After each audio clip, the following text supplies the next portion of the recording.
오늘은 로이킴의 출생의 비밀에 대한 충격적인 소식을 들고 왔습니다. 그럼 먼저 지난 4화로 가보겠습니다. 로이킴은 자신이 어린 시절 머물렀던 보육원으로 향합니다. 그리고 그곳에서 해외로 입양되기 전에 작성된 자신에 대한 서류들을 살펴보게 되는데요. 놀랍게도 서류에는 당시 상황들이 상세히 적혀 있었습니다. 로이킴이 처음 발견된 시기부터 장소까지 말이죠.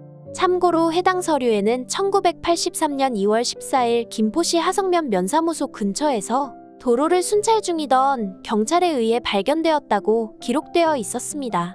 이후 보육원에 맡겨진 로이킴은 한국 이름인 김우현이라는 이름을 갖게 되었죠. 그런데 여기서 좀 놀라운 사실이 두 가지 있습니다. 첫 번째는 로이킴이 발견된 날이 바로 로이킴의 생일이었다는 것입니다. 참고로 로이킴이 태어난 날짜는 1980년 2월 14일입니다. 두 번째는 로이킴의 옷차림입니다.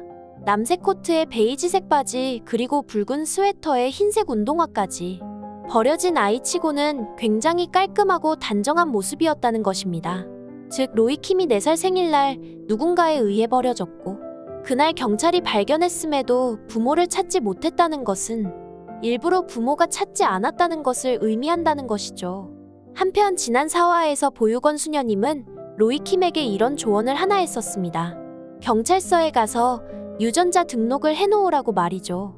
아마도 이 말이 로이킴의 출생의 비밀을 밝힐 복선이 될 것 같은데요. 과연 로이킴 부모님이 누구일지 한번 파헤쳐 보도록 하겠습니다.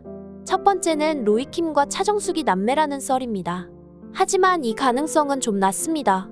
그 이유는 지난 2화에서 차정숙이 엄마 집을 방문하는 장면이 나오는데 이때 벽에 걸린 사진 속에 차정숙과 부모님 사진만 걸려 있었기 때문입니다.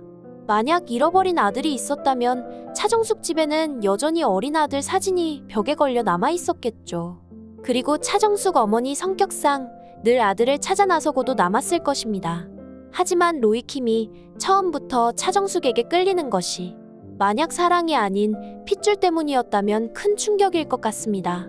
두 번째는 사기꾼 기운을 풍기고 다니는 곽예심 남친 박 교수입니다.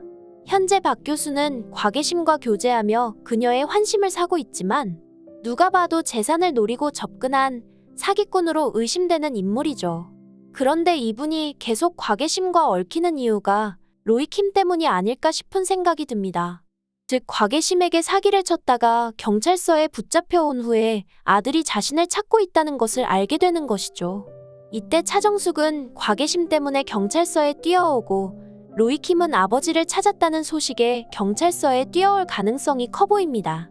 아무튼 이 일로 로이킴은 큰 충격을 받게 되고 차라리 부모님을 찾지 않는 게 나을 뻔했다는 생각을 하게 될 것 같습니다. 오늘 준비한 내용은 여기까지입니다. 구독과 좋아요 부탁드리며 많은 의견과 댓글 남겨주세요. 시청해주셔서 감사합니다.